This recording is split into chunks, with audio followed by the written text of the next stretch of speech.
Want to get this briefing by email? Here's the sign up. Good evening, here's the latest. 1. Congress approved a plan to keep the government funded into January while kicking fights over issues like immigration and surveillance into the new year. And Republicans are gearing up for what are likely to be bruising midterm elections in November.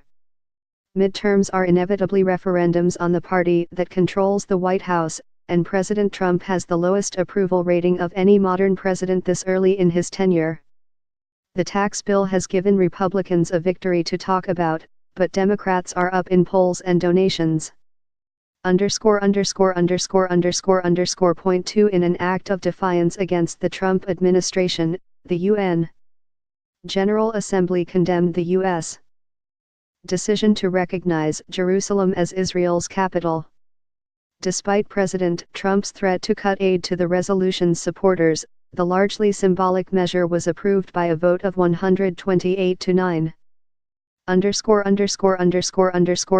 Point 3 In Catalonia, separatist parties were poised to hold on to a narrow majority in elections for a regional parliament, according to nearly complete official results.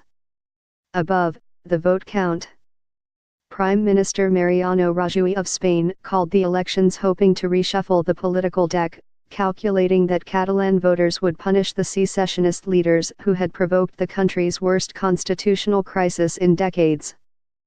That gamble appeared not to have paid off. Point 4 Decades after the Ford Motor Company tried to tackle sexual misconduct at 2 Chicago plants, new allegations of abuse raise questions about the possibility of change. On The Daily, we talked to our reporter Katrin Einhorn, who spent months interviewing women who had experienced sexual harassment in Ford factories. And we hear from one of the women she spoke to. Point 5 Dozens of major U.S.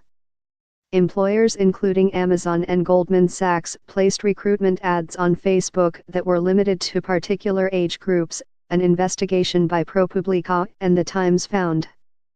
The practice raises concerns about discrimination against older workers. Once you reach your 50s, you may as well be dead, said Mark Adelstein, above, a 58-year-old job hunter. Point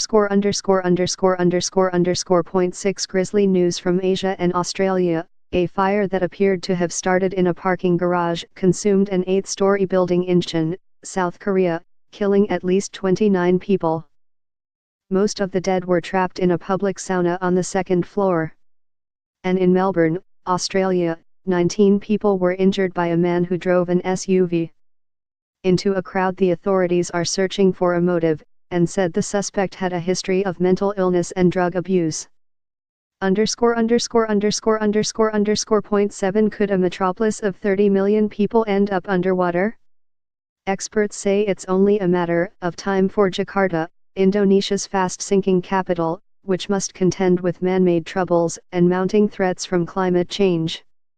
This is the latest article in our series Changing Climate, Changing Cities. Point 8 Would you like NASA to fly a drone across Saturn's largest moon, or to send a probe to collect samples from a duck-shaped comet? From a dozen proposals to the agency's New Frontiers competition, not unlike an interplanetary Shark Tank for a forthcoming robotic mission, NASA announced those two as finalists.